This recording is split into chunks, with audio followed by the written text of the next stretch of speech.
나사로야 나오라. 가장 확고한 그리스도의 제자들 가운데 베다니에 사는 나사로가 있었다. 그는 그리스도를 처음 만났을 때부터 그에 대하여 믿음이 강했고 사랑이 깊었으며 또한 구주의 총애를 받고 있었다. 그리스도의 가장 큰 이적은 나사로를 위하여 행해졌다.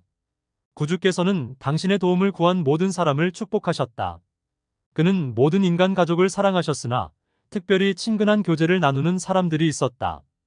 그리스도께서는 베다니에 사는 한 가족과 두터운 정분으로 연결되어 있었으며 그 가족 중에 한 사람을 위하여 가장 놀라운 일을 행하셨다.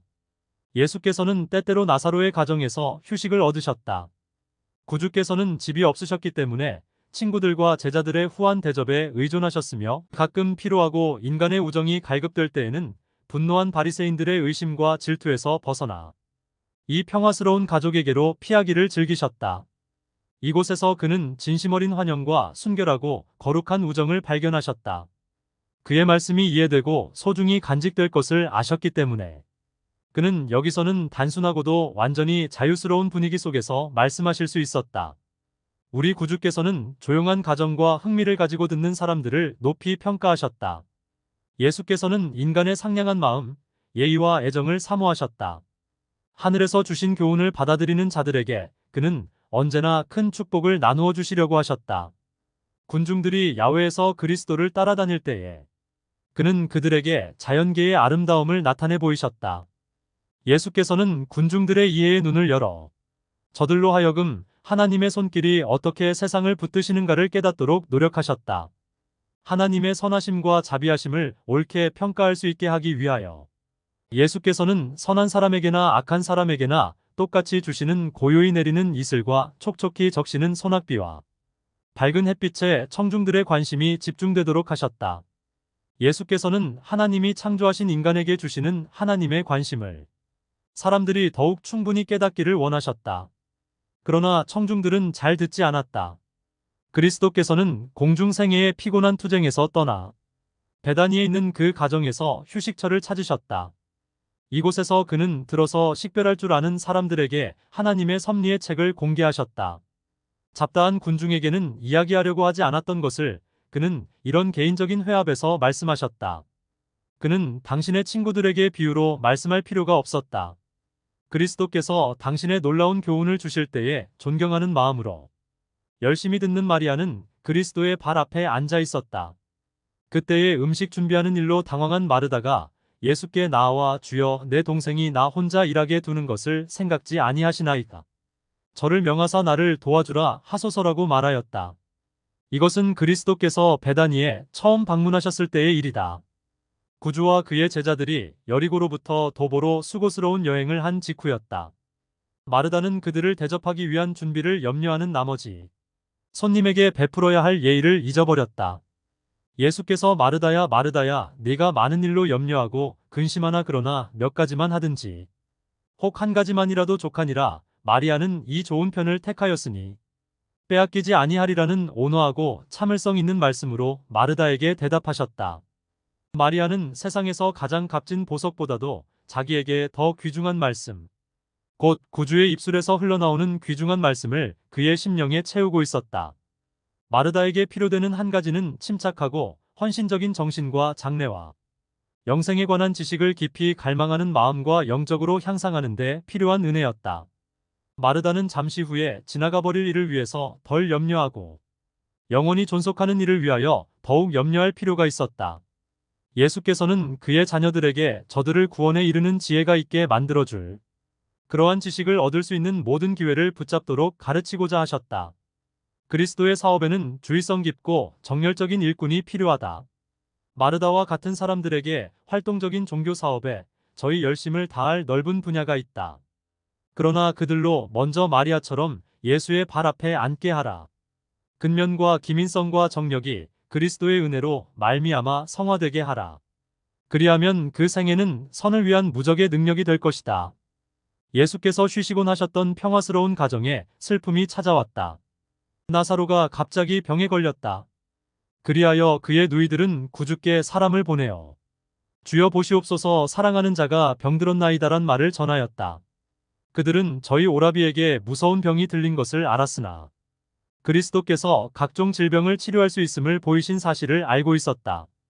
그들은 고민 가운데 빠진 저희를 예수께서 동정하시리라고 믿었다. 그러므로 곧 오시라는 긴급한 요구를 하지 않고 다만 사랑하는 자가 병들었나이다라고 알리는 기별을 보냈다. 그들은 예수께서 저희 기별에 즉시 응답하여 베다니에 도착하시자마자 그들에게로 오시리라고 믿었다. 그들은 근심스럽게 예수에게서 오는 소식을 기다렸다. 저희 오라비가 아직 살아서 목숨이 붙어 있는 동안 저들은 기도하며 예수께서 오시기를 기다리고 있었다. 그러나 사자는 예수를 모시고 돌아오지 못했다. 다만 그는 이 병은 죽을 병이 아니라는 기별을 가져왔다. 그들은 나사로가 살게 되리라는 희망에 굳게 매달렸다. 그들은 거의 의식이 없는 환자에게 부드럽게 희망과 격려의 말을 하려고 애썼다. 나사로가 죽었을 때 그들은 크게 실망하였다. 그러나 그들은 그리스도의 붙들어 주시는 은혜를 느꼈기 때문에 이것이 그들로 하여금 구주를 비난하는 말을 하지는 않게 하였다. 그리스도께서 기별을 들으셨을 때 제자들은 그가 기별을 냉정하게 받아들인다고 생각하였다. 예수께서는 그가 나타내리라고 제자들이 기대한 슬픔을 나타내지 않으셨다. 제자들을 바라보시면서 예수께서는 이 병은 죽을 병이 아니라 하나님의 영광을 위함이요 하나님의 아들로 이를 인하여 영광을 얻게 하려 함이라고 말씀하셨다. 이틀 동안 그는 계시던 그곳에 머무르셨다. 이렇게 지체하시는 까닭을 제자들은 알 수 없었다. 예수께서 가셨더라면 고통당하는 가족들에게 얼마나 큰 위안이 되었을까 하고 그들은 생각하였다. 베다니에 사는 가족에 대한 예수의 큰 애정을 제자들은 잘 알고 있었으므로 예수께서 사랑하는 자가 병들었나이다 하는 슬픈 소식에 응답하시지 않는 것을 보고 놀랐다. 그리스도께서는 마치 그의 마음에서 그 소식을 깨끗이 잊으신 것처럼 보였다. 왜냐하면 이틀 동안 나사로에 대하여 한 말씀도 하지 않으셨기 때문이었다. 제자들은 예수의 선구자인 침례 요한을 생각하였다. 제자들은 놀라운 이적을 행하실 수 있는 예수께서 어찌하여 요한을 옥에서 신음하게 하고 마침내 참혹한 죽음을 당하도록 허락하셨는지 의심하였었다. 그와 같은 능력을 가지고도 왜 그리스도께서는 요한의 생명을 구원하지 않으셨을까? 이 질문을 바리새인들은 때때로 묻곤 했는데 그들은 이것이 예수께서 하나님의 아들이시라는 주장을 꺾는 반박할 수 없는 논증이라고 제시하였다. 구주께서는 제자들에게 시련과 손실과 핍박에 관하여 경고하셨었다. 시련이 닥칠 때에 예수께서는 제자들을 버리실 것인가? 제자들 중 어떤 이들은 저들이 예수의 사명을 잘못 이해한 것이 아닌가 의심하였다. 그들은 모두가 심각한 고민 가운데 있었다. 이틀을 기다린 후에 예수께서는 제자들에게 유대로 다시 가자고 말씀하셨다. 제자들은 예수께서 유대로 가실 양이면 왜 이틀 동안이나 기다리셨을까? 하고 의아하게 생각하였다. 그러나 그리스도와 자신들을 위한 염려가 가장 먼저 저희의 마음에 떠올랐다. 제자들은 예수께서 가시려고 하는 행로에서 위험밖에는 아무것도 볼 수 없었다. 제자들은 랍비여 방금도 유대인들이 돌로 치려 하였었는데 또 그리로 가시려 하나이까라고 물었다. 이에 예수께서는 낮이 12시가 아니냐고 하셨다. 나는 아버지의 지도 아래 있다. 내가 아버지의 뜻을 행하는 한 내 생명은 안전하다. 내 날의 12시간은 아직 끝나지 않았다. 나는 내 날의 마지막 남은 부분에 이르렀으나 이 나머지 부분이 있을 동안은 내 생명은 안전하다. 예수께서는 계속해서 사람이 낮에 다니면 이 세상의 빛을 보므로 실족하지 아니하리라고 말씀하셨다. 하나님의 뜻을 행하고 하나님께서 정하신 길을 걷는 자는 실족하여 넘어지지 않을 것이다. 하나님의 인도하시는 영의 빛은 그의 의무에 대한 분명한 깨달음을 줄 것이며 그의 사업이 마칠 때까지 바른 길로 인도하실 것이다. 밤에 다니면 빛이 그 사람 안에 없는 고로 실족하느니라. 하나님께서 그를 부르지 않으신 곳 즉 자기 자신이 선택한 길로 행하는 자는 실족하게 될 것이다. 그에게는 낮이 밤으로 변했으므로 어느 곳에 있든지 그는 안전하지 못할 것이다. 이 말씀을 하신 후에 또 가라사대 우리 친구 나사로가 잠들었도다. 그러나 내가 깨우러 가노라. 우리 친구 나사로가 잠들었도다. 얼마나 감동적인 말씀인가. 얼마나 동정심이 가득 찬 말씀인가. 제자들은 저희 주께서 예루살렘에 가심으로 입게 될 위험을 생각하여 베다니의 유가족을 거의 잊어버렸다. 그러나 예수께서는 그렇지 않으셨다. 제자들은 책망을 받은 것으로 생각했다. 그리스도께서 좀 더 빨리 그 기별에 응하지 않으신 까닭에 제자들은 실망하였다. 제자들은 예수께서 가지셨다고 그들이 생각했던 나사로와 그의 누이들에 대한 그윽한 사랑을 갖고 계시지 않으셨다고 생각하도록 유혹을 받았다. 그렇지 않았더라면 그는 서둘러 기별자와 함께 돌아가셨을 것이기 때문이었다. 그러나 우리 친구 나사로가 잠들었도다는 말씀은 제자들의 마음에 올바른 생각을 일깨웠다. 그들은 그리스도께서 고통당하는 친구들을 잊지 않고 계셨음을 확신하였다. 제자들이 가로되 주여 잠들었으면 낫겠나이다 하더라. 예수는 그의 죽음을 가리켜 말씀하신 것이나 저희는 잠들어 쉬는 것을 가리켜 말씀하심인 줄 생각하는지라. 그리스도께서는 그를 믿는 자녀들에게 죽음을 잠자는 것으로 묘사하신다. 그들의 생명은 하나님 안에서 그리스도와 함께 감추인 바 되며 마지막 나팔 소리가 날 때까지 그분 안에서 잠잘 것이다. 이에 예수께서 밝히 이르시되 나사로가 죽었느니라. 내가 거기 있지 아니한 것을 너희를 위하여 기뻐하노니 이는 너희로 믿게 하려 함이라. 그러나 그에게로 가자 하셨다. 도마는 유대로 가는 경우 그의 주님을 기다리고 있는 것은 오직 죽음밖에 없음을 볼 수 있었다. 그러나 그는 마음을 단단히 먹고 다른 제자들에게 우리도 주와 함께 죽으러 가자고 말하였다. 도마는 그리스도께 대한 유대인들의 증오심을 알고 있었다. 예수를 죽이는 것이 유대인들의 목적이었으나 그를 위하여 할당된 때가 아직도 남아 있었기 때문에 이 목적은 성공하지 못했었다. 이때까지 예수께서는 하늘 천사들의 보호를 받으셨으므로 랍비들이 그를 어떻게 잡아서 죽일 것인가를 음모하던 바로 그 유대 지방에서도 예수께 아무런 해도 끼칠 수 없었다. 나사로가 죽었느니라. 내가 거기 있지 아니한 것을 기뻐하노니란 예수의 말씀을 듣고 제자들은 이상히 여기었다. 구주께서는 과연 고통받는 그의 친구들의 가정을 고의로 피하셨을까? 마리아와 마르다 그리고 죽어가는 나사로는 분명히 버림받은 것처럼 보였다. 그러나 그들은 혼자만 있지 않았다.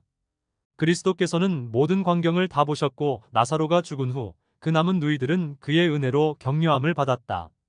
예수께서는 강한 원수인 죽음과 더불어 투쟁하는 오빠를 보고 마음이 찢어지듯이 슬퍼하는 그들을 목격하셨다. 나사로가 죽었느니라고 제자들에게 말씀하실 때에 그는 말할 수 없는 고통과 괴로움을 맛보셨다. 그러나 그리스도께서는 베다니에 있는 사랑하는 그들만을 생각하지는 않으셨다.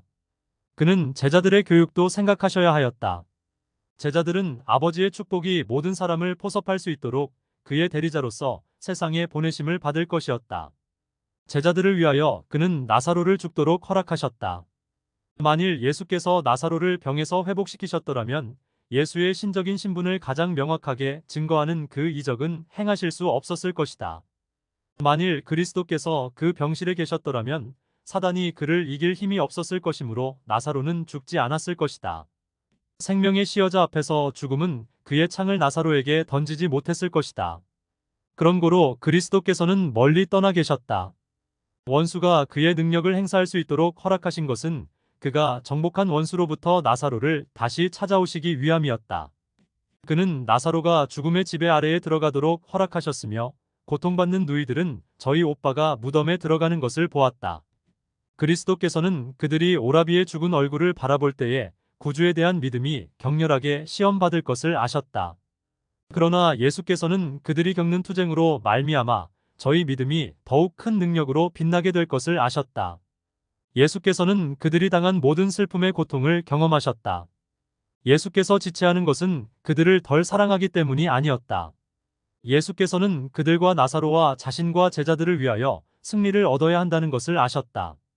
너희를 위하여 너희로 믿게 하려 함이라. 하나님의 인도하시는 손길이 미치고 있음을 느끼려고 노력하는 모든 사람들에게 있어서 가장 큰 낙담의 순간은 바로 하나님의 도움이 가장 가까이에 있는 때이다. 그들은 저희 길의 어두운 부분을 감사함으로 돌아볼 것이다. 주께서 경건한 자는 시험에서 뱉후 29 어떻게 건지실 줄을 아신다. 모든 시험과 시련을 통하여 그들을 더욱 굳건한 믿음과 더욱 풍성한 사람으로 만들어내실 것이다. 나사로에게 가는 것을 지체하심으로써 그리스도께서는 그를 영접하지 않은 사람들에게 은혜를 베푸시려고 하셨다. 예수께서 지체하심은 나사로를 죽음에서 부활시킴으로 말미암아 완고하고 불신하는 백성들에게 그가 과연 부활이요 생명이라는 또 다른 증거를 보이시기 위함이었다. 그는 이스라엘 집에 방황하는 가련한 양들의 모든 희망을 좌절시키기를 원하지 않으셨다. 그리스도의 마음은 그들이 회개하지 않기 때문에 찢어지는 듯하였다. 그리스도께서는 자비스러운 마음으로 당신은 만물의 회복자시요 생명과 불멸을 가져올 수 있는 분이시라는 또 하나의 확증을 주시기로 계획하셨다. 이것은 제사장들이 결코 잘못 해석할 수 없는 증거가 될 것이었다. 그가 베다니에 가기를 지체하신 이유는 이것이었다. 나사로를 살리는 이 최고의 이적은 그의 사업과 신성에 대한 그의 주장에 하나님의 인을 찍는 일이었다. 베다니로 여행하시는 도중에 예수께서는 여느 때처럼 병들고 곤궁한 자들에게 봉사하셨다. 마을에 도착하자 그는 사자를 보내어 그가 도착했다는 기별을 누이들에게 전하게 하셨다. 그리스도께서는 곧 집에 들어가지 않으시고 길가의 조용한 곳에 머물러 계셨다.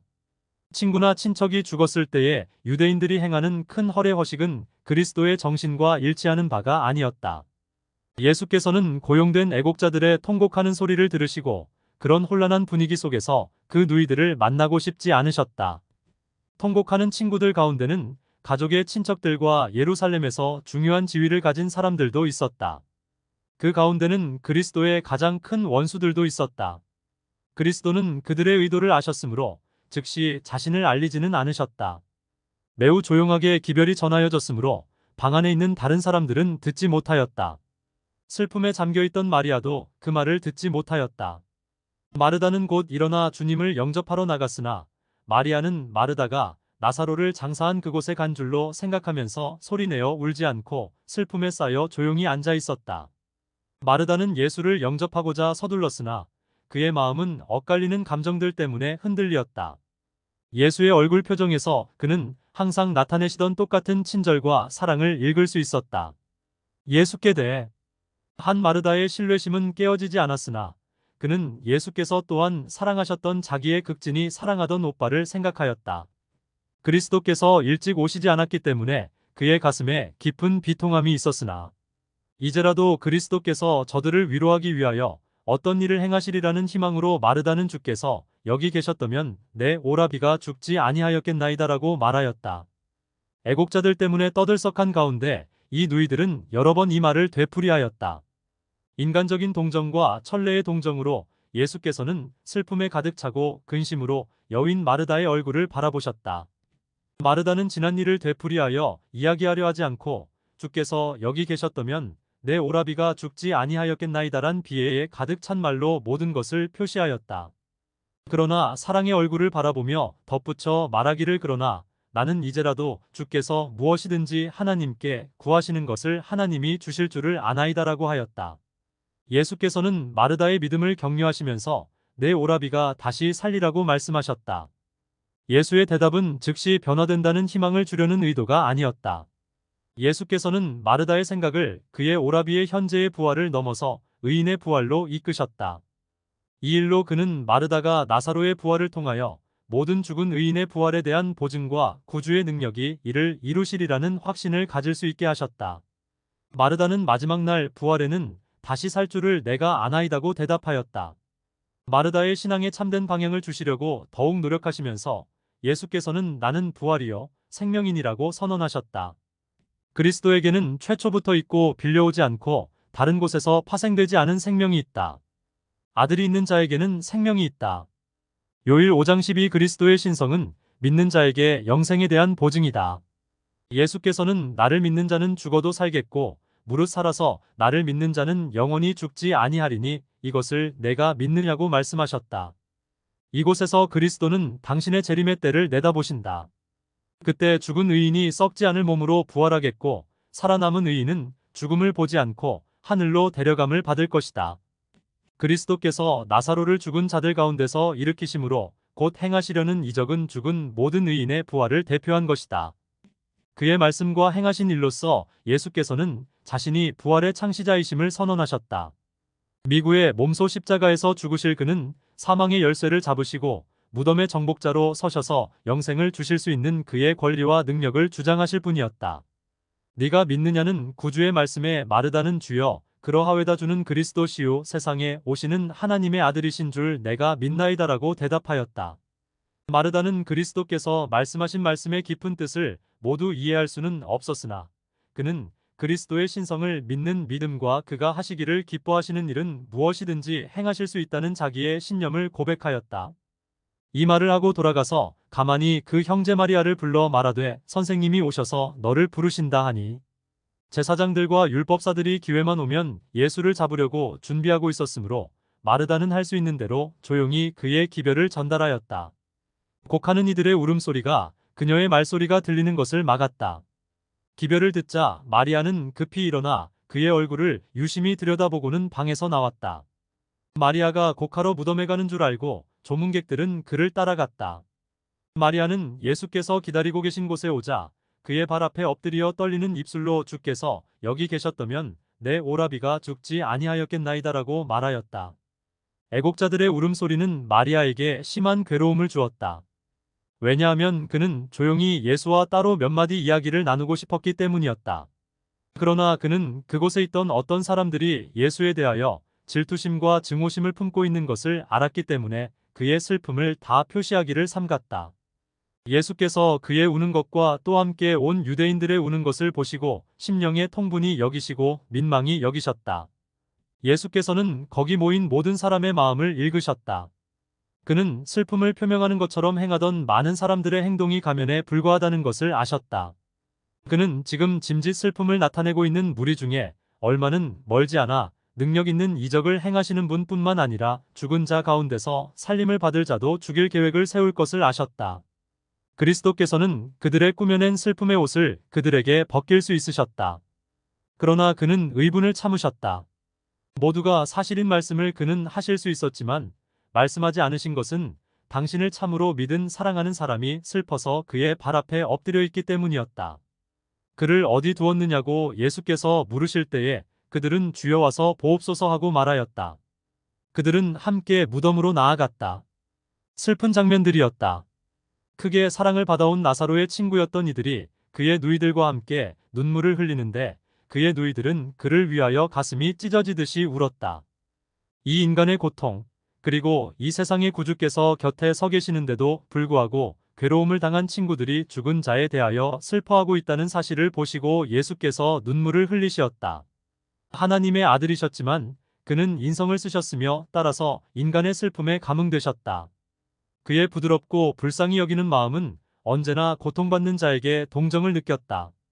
그는 우는 자와 같이 우시고 기뻐하는 자와 같이 기뻐하신다. 그러나 예수께서 우신 것은 다만 마리아와 마르다를 동정하는 인간적인 동정심 때문만이 아니었다. 예수의 눈물에는 하늘이 땅보다 높은 것처럼 인간적인 슬픔보다 더 높은 슬픔이 있었다. 그리스도께서는 나사로를 위하여 울지 않으셨다. 그 까닭은 그를 무덤에서 곧 불러 일으키실 것이기 때문이었다. 그는 지금 나사로를 위하여 슬피 울고 있는 자들 중에 여러 사람이 부활이여 생명이신 당신을 죽일 계획을 곧 세우게 될 것이기 때문에 우신 것이었다. 그러나 믿지 않는 유대인들이 예수의 눈물을 올바르게 해석하기란 얼마나 불가능한 일이었는가. 그의 슬픔의 원인에 대하여 그의 앞에 나타난 장면의 외부적인 사정밖에는 알지 못하는 자들 가운데 어떤 사람은 보라 그를 어떻게 사랑하였는가. 소근소근 말하면서 모여있는 사람들의 마음에 불신의 씨를 떨어뜨릴 기회를 엿보면서 소경의 눈을 뜨게 한 이 사람이 그 사람은 죽지 않게 할 수 없었더냐고 비웃었다. 만일 나사로를 구원할 수 있는 능력이 그리스도에게 있었다면 왜 그는 그때의 나사로를 죽게 내버려 두셨는가? 예언적 안목으로 그리스도께서는 바리새인들과 사두개인들의 증오심을 보셨다. 그리스도께서는 그들이 당신을 죽이기 위하여 계획하고 있는 것을 아셨다. 그는 지금 겉으로 매우 동정하는 듯이 보이는 자들이 얼마 안 있어 희망의 문과 하나님의 도성의 문을 스스로 닫으리라는 것을 아셨다.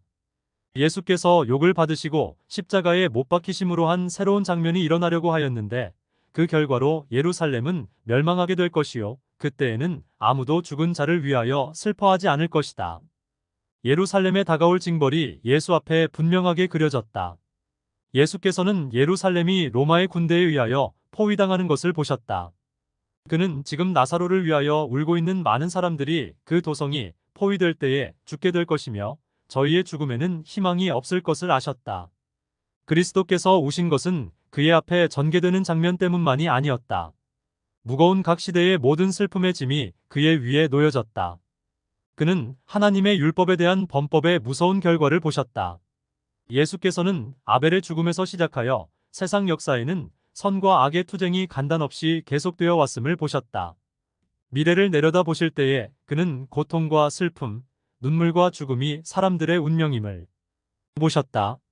각 시대와 각 나라에 사는 인간 가족들의 고통으로 말미암아 예수의 가슴은 찢어지는 듯하였다. 죄 많은 인간의 재난은 예수의 심령을 무겁게 짓눌렀고 그가 그들의 모든 고통을 덜어주시려고 하실 때에 그의 눈물의 샘이 터졌던 것이다. 이에 예수께서 다시 속으로 통분히 여기시며 무덤에 가시니 나사로는 바위 동굴 속에 안치되어 있었으며 그 출입구는 큰 돌로 막혀 있었다. 예수께서는 돌을 옮겨 놓으라고 말씀하셨다. 마르다는 예수께서 시체를 단지 한번 보시고자 하는 것으로 생각하고 장사한 지가 나흘이나 지나 시체가 벌써 썩기 시작했다는 말로써 거절하였다.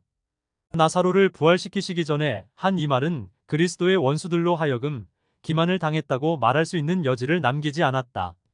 지난번에 바리새인들은 하나님의 능력이 가장 기이하게 나타난 데 대하여 거짓된 소문을 퍼뜨렸다. 야이로의 딸을 살리실 때에 그리스도께서는 이 아이가 죽은 것이 아니라 잔다고 말씀하셨었다. 막 5장 39절. 그녀는 다만 잠깐 동안만 알았으며 죽었다가 곧 살아났으므로 바리새인들은 그리스도 자신이 그녀가 다만 잔다고 하신 것처럼 그 아이가 죽은 것이 아니었다고 선언하였다.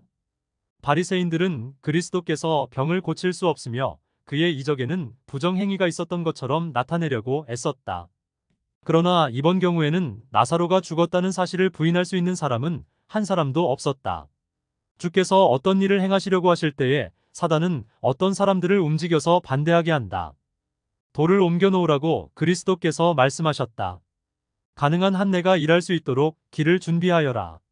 그러나 마르다의 적극적이며 지기 싫어하는 성질은 그 주장을 고집하였다. 마르다는 썩고 있는 시체를 보이고 싶지 않았다. 인간의 마음은 그리스도의 말씀을 빨리 깨닫지 못한다. 따라서 마르다의 신앙은 그분의 약속의 참뜻을 깨닫지 못하였다. 그리스도는 마르다를 책망하셨지만 그러나 그의 말씀은 아주 부드러웠다. 예수께서 가라사대 내 말을 네가 믿으면 하나님의 영광을 보리라 하지 아니하였느냐? 왜 그대는 나의 권능을 의심하는가? 왜 나의 요구를 반대하여 이론을 붙이는가? 그대는 내 말을 이미 들었다. 만일 그대가 믿으면 그대는 하나님의 영광을 보리라. 자연의 이치대로의 불가능이 전능하신 하나님의 하시는 일을 막을 수 없다. 회의와 불신은 겸손이 아니다. 그리스도의 말씀에 대한 절대적인 믿음이 참된 겸손이며 참된 자기 포기이다. 돌을 옮겨 놓으라. 그리스도께서는 돌을 명하여 옮겨지게 할 수 있었으며 돌은 그리스도의 음성에 순종했을 것이다. 그리스도께서는 그의 곁에 가까이에 있는 천사들을 명하여 이 일을 하실 수 있었다. 그의 명령을 듣고 보이지 않는 손이 돌을 옮겨 놓을 수 있었다. 그러나 이 돌은 인간의 손으로 옮겨져야만 하였다.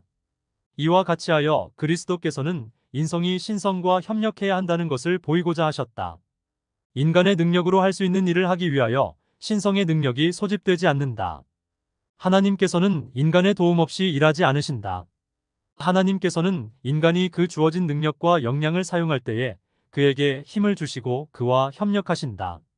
명령은 순종되었다. 돌은 옮겨졌다. 모든 일은 다 공개적으로 그리고 신중하게 이루어졌다. 모두들 어떤 속임수도 행해지지 않음을 볼 수 있는 기회를 가졌다. 바위로 된 무덤 가운데 나사로의 시체가 놓여 있었는데 죽음으로 차디차고 움직이지 않았다. 애곡자들의 울음소리가 그치었다. 놀라움과 기대로 찬 무리들은 무덤 주위에 서서 무슨 일이 일어났는지를 주목하고 있었다. 그리스도는 조용히 무덤 앞에 서셨다. 신성하고 엄숙함이 참석한 모든 사람에게 임하였다. 그리스도께서는 무덤에 더 가까이 걸어가서 하늘을 쳐다보시면서 아버지여 내 말을 들으신 것을 감사하나이다라고 말씀하셨다. 이 일이 있기 얼마 전 그리스도의 원수들은 참남되다고 그를 비난한 바 있었으며 그가 하나님의 아들이라고 주장하는 까닭으로 그에게 돌을 던졌었다. 그들은 사단의 권세로 이적을 행한다고 예수를 비난하였다. 그러나 이곳에서 그리스도께서는 하나님을 그의 아버지라고 주장하시면서 완전한 확신 가운데서 자신이 하나님의 아들이라고 선언하신다. 그리스도께서는 당신의 행하신 모든 일에서 당신의 아버지와 협력하셨다. 언제나 그는 홀로 일하지 않으셨으며 이적을 행하신 것이 믿음과 기도로서 이루셨다는 사실을 분명하게 하시려고 매우 주의하셨다.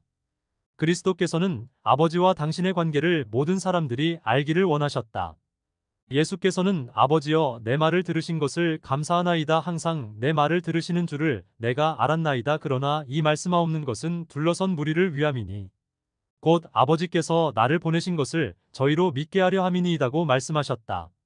여기서 제자들과 백성들에게 그리스도와 하나님 사이에 있는 관계에 대한 가장 분명한 증거가 주어질 것이었다. 그들은 그리스도의 주장이 기만이 아니었음을 보게 될 것이었다. 이 말씀을 하시고 큰 소리로 나사로야 나오라 부르셨다.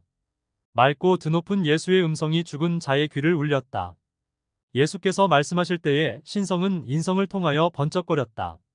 하나님의 영광으로 빛난 얼굴에서 백성들은 예수의 능력의 확실함을 알 수 있었다. 모든 눈은 동굴의 입구로 쏠렸고 모든 귀는 가장 작은 소리라도 들으려고 기울여졌다.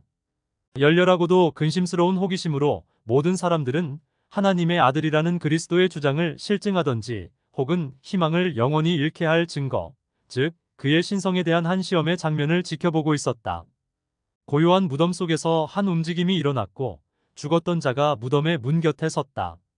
그의 동작은 그에게 입혀진 수혜 때문에 방해를 받았다. 그리스도께서는 놀라서 보고 있는 자들에게 풀어놓아 다니게 하라고 말씀하셨다. 그들은 다시 인간의 일꾼이 하나님과 협력해야 한다는 것을 보았다. 인간은 인간을 위하여 일해야 한다. 나사로는 자유롭게 되어 병으로 쇠약해진 사람처럼 연약하고 비틀거리는 다리로 서 있는 것이 아니라 혈기왕성한 건강한 사람의 활력으로 무리들 앞에 섰다. 그의 눈은 총명과 구주에 대한 사랑으로 빛났다. 그는 예수의 발 앞에 엎드려서 경배하였다. 이를 보고 있던 사람들은 놀라움으로 처음엔 아무 말도 못하였다. 그러나 다음 순간 말로 표현할 수 없는 기쁨과 감사의 장면이 벌어졌다. 누이들은 하나님의 선물로서 저희 오라비의 생명을 도로 찾게 되자 기쁨의 눈물에 목매인 음성으로 구주께 감사를 표시하였다. 오라비와 누이들과 친구들이 재회를 기뻐하고 있는 동안 예수께서는 그 장소에서 떠나셨다. 그들이 생명을 주신 분을 찾았을 때에 그분은 이미 거기 계시지 아니하셨다.